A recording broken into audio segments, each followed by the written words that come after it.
Hi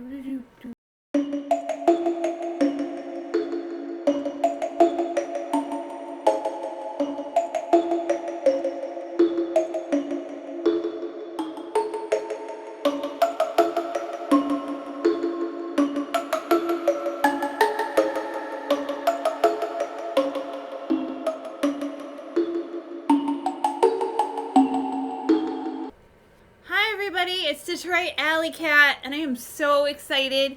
We are going to do, it's going to be the second of my Spooky Saturday, but this one's really going to get into what I want to do, get into being spooky.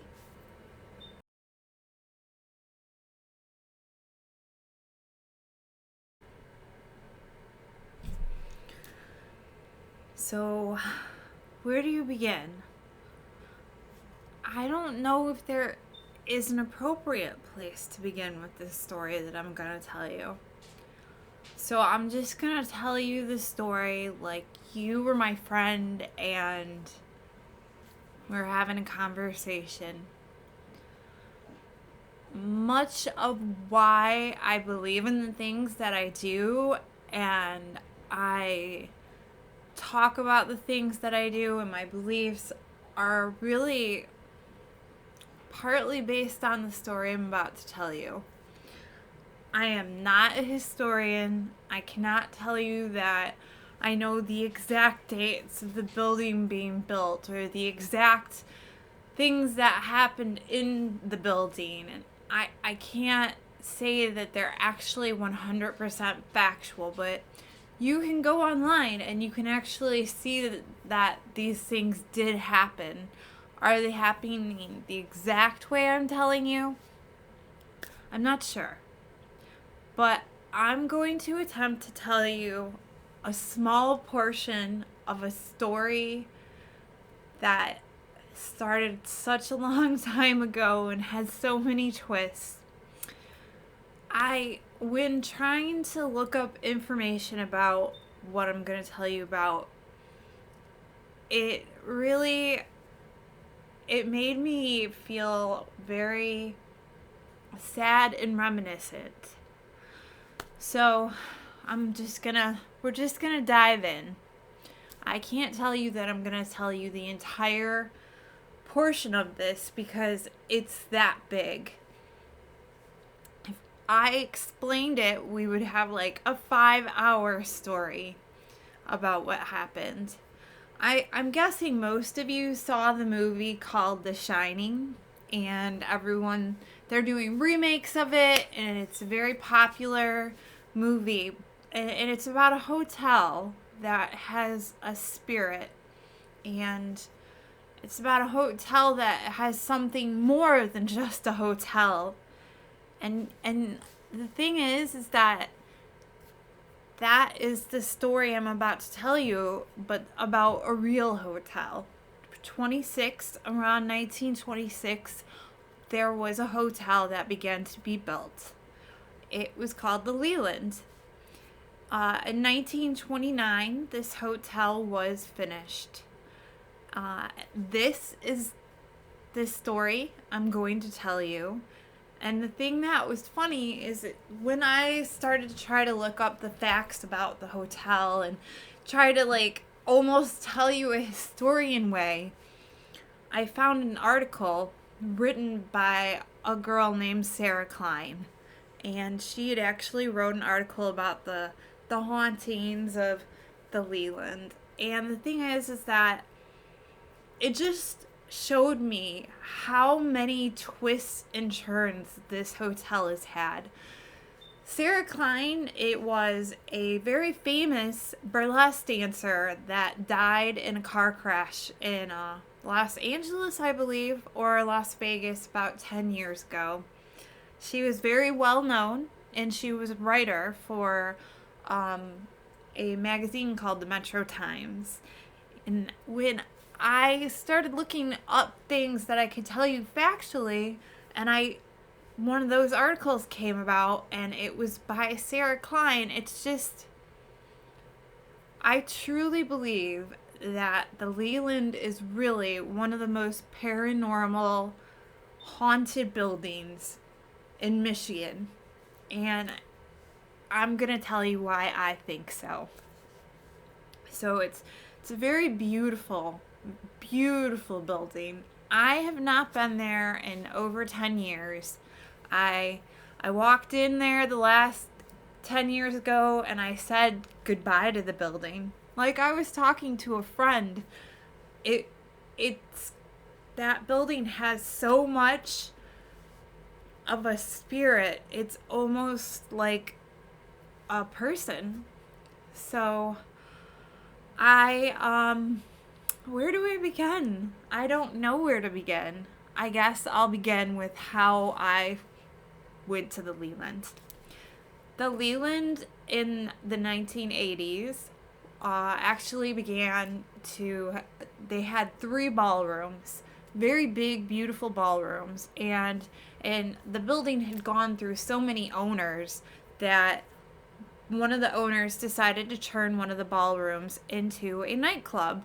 And this nightclub was geared towards punk, industrial, gothic, when goth was like a really beautiful thing where they wore the big flowing dresses and the black lace, and that was my kind of persona when I was in my 20s. I loved that. I thought it was such a beautiful thing. So naturally a club that had this kind of these kind of people attending it attracted me. And the thing about the Leland is it at one time was the most beautiful, stunning hotel. But through the years, it had crossed so many owners that it found itself in disrepair. Once what was a beautiful, gorgeous marble alabaster ballroom made for, balls and all kinds of, I would think of the upper echelon having these high-end parties. The walls were now painted black and the bathroom doors were kicked in and there was rubble, but it still had some kind of like a class. I wouldn't say class. It had some kind of it drew you to it. So when I went to City Club, I spent many of my years there, and the ballroom had actually had paintings all over it that they had the artists in Detroit paint, and they were actually very, very good. And through the years, I went there and I hung out, and I had actually got to know the owner, and the owner asked me if I would be interested in throwing some events there.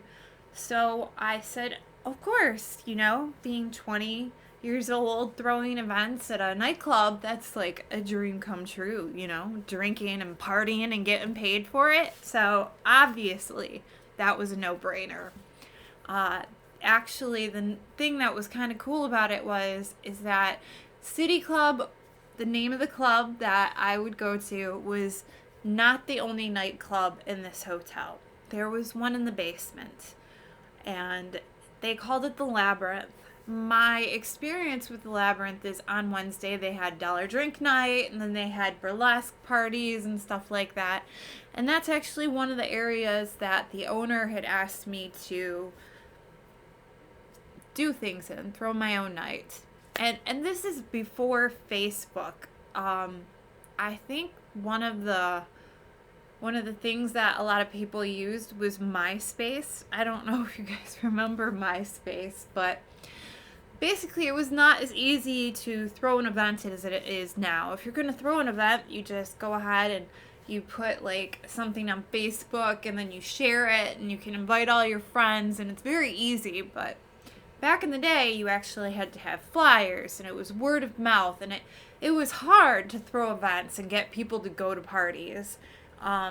So that's pretty much why the owner wanted me to come in and do that, because they were having a lack of attendance, and he knew that I had thrown parties at other places before and decided, you know what, I'll have her come in and do it, and she'll bring some people.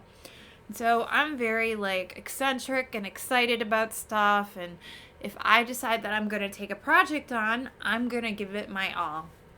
So I decided, because the hotel was in disrepair and the Labyrinth, the club that I decided to run, I was going to paint it and fix it up and make it look cool and basically just put my style into it. But by doing this, I had to spend a lot of time in the hotel, and that is how I came to see and experience some of the things that I did. So, me and my friends, we would go down there and we would paint. And the interesting thing about this hotel is that there were parts of it that were completely closed off and no one was allowed to go into it. So the Leland was 17 floors tall, and they actually had one floor that I had heard about. I think it was like the 7th floor, and people told me like there is a floor that is set up with furniture and like beds and everything, but they have like the door like locked so you can't get into it. So while I'm spending so much time in this club, like cleaning it and stuff, I wanted to go see it. I wanted to see it. You know, you have to see something that you're not allowed to. And it was something like out of a video game. I don't know if you've seen the video game Silent Hill, but there's a part where there's a picture in the wall and you walk through the picture in the wall and it's like this whole section of an apartment building that you would never have saw unless you walk through the picture in the wall. So you get up to that area. First off, the elevator wouldn't even go to that floor. You had to take the staircase. And I think I actually convinced the owner to let me go there and to take me in. So he had one of the managers take me up there, and I was with a couple other people, and they had it looked like you couldn't even get into the floor. It was like this big wall and they had to move it and you got in. And you walked in there and it was like I can't even like I can, and I'm going to try to describe it. They had like furniture, and it was a hotel, so they had rooms and they were all set up, and it looked like time had stopped. Nothing had been like closed.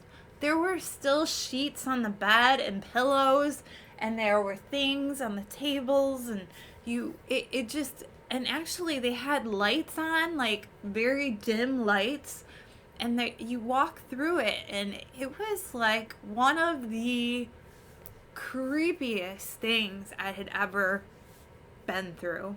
And immediately when I walked in one of the rooms, I just felt this like, I don't know, it was like a presence, like my heart dropped, and I just couldn't even tell you. And somebody else was with me at the time, and they were like, let's get out of this room.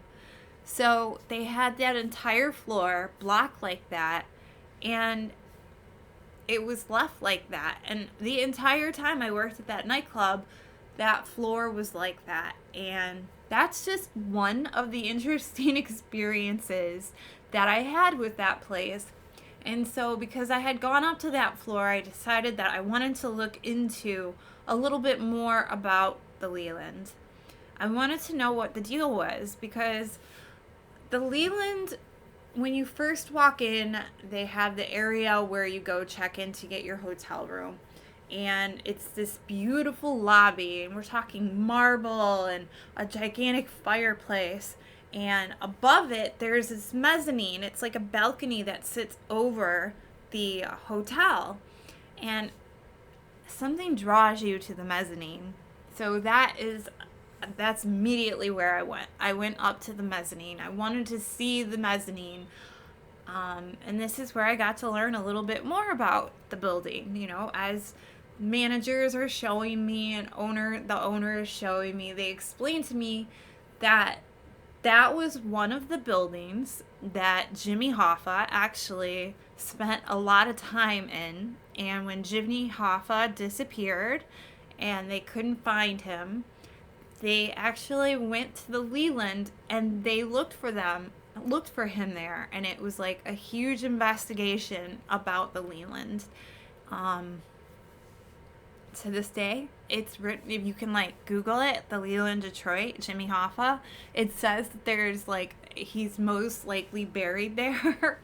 And then while we were in the mezzanine, there were these rooms, and like in the rooms, it looked like it would be like a meeting place. And I actually got to find out that, you know, the Purple Gang, which was a very, it was a gang that was in the Detroit area around the 30s. The Leland was actually one of their hangouts. And it was really interesting because I'd never heard about the Purple Gang. And the Purple Gang was a Jewish gang, and they were very violent. And there were stories of the Purple Gang holding a lot of meetings there, and there were stories of murder and people getting pushed off the mezzanine. And you know, you go in one of the rooms and you could just like, you could feel that stuff had happened there. And then I looked into it a little bit more, and I actually found out that during the Prohibition time, the Leland was one of the places that they had speakeasies. So some of the rooms, it looked like they didn't have doors. You would move over a wall and it was a room. And it's where that they like had parties and stuff, because Prohibition, you couldn't drink alcohol legally. And so that's just another tiny part of it. And there's, in one of these rooms in the mezzanine, you can find pictures of this still to this day on the internet. There's this broke down baby grand piano. It's like half of it's on the ground, and the room is totally dilapidated, and it just is such an interesting place to go. And this is just a tiny part of what this building is. If I went through all of this with you, like I said, it would be 3 hours. So I'm just gonna tell you one tiny thing that happened. I was downstairs in the labyrinth, and I was cleaning, and I was by myself, and above the labyrinth, I don't know if I told you this in this edited video, because I've gone through this so many times because it's such a weird, hard story to tell. The labyrinth actually had another tiny little nightclub that was upstairs attached to it. And I had worked it out where somebody was going to take care of that nightclub, and I would take care of the nightclub downstairs. I didn't like being down there alone, and it was kind of nice having someone do the same thing, and I thought it would work out. 2 nightclubs, it would be a better attraction. So I was downstairs cleaning, and I was by myself, but I had known that the other person was upstairs in their club doing their thing. And I promise you, I heard laughing, and I heard piano music, and there was, it was like midnight, and like, so I went upstairs, and I found the person that was like cleaning their club, and I said, "Did you hear that?" And they were like really freaked out, and they were like, "Did you hear piano music and laughing and talking?" And I was like, Yes, I did. And so we walked around, and we went to the lobby, because there's somebody that has to be there 24 hours. And we asked them, we said, "Did you hear that?" And they said, "You know what? We hear that all the time. We don't know what it is." So that is my spooky Saturday story. It's just one little tiny portion of this incredibly huge story. The Leland Hotel is still in downtown Detroit. You can see pictures of it. You can Google it. You can find out all kinds of things about it. It's where I spent many of my years partying. If you ask people that live in Detroit what their experience with the Leland is, everybody has a story. I didn't really want to do a gigantic hour-long story my like first spooky Saturday, but there's just no appropriate way to explain it. It's a big, beautiful hotel that once was one of the grandest, most gorgeous place in Detroit, and now it's like a coffin of what it was, and it's still going. I guess they still have the club running, and maybe one day for my YouTube channel I'll actually take you there so you can see it. This was a very hard video for me to film because I didn't know where to start, and there's still so many things that like I haven't said, but yeah. So this is my spooky Saturday, and I hope you enjoyed it, and I hope you found it somewhat informative. I know it was a little scattered and all over the place, but the building's a little scattered and all over the place. So yeah, tell me what your experiences with the Leland Detroit is, and I'd love to hear them because I'm sure there's a lot of people out there that, you know, have been there and have seen stuff. For a while it was actually the Ramada for a second, and it changed back to the Leland, and now it's still the Leland. So this was a really confusing, hard video to do, but I hope you enjoyed it, and I hope you have a wonderful Saturday, and bye.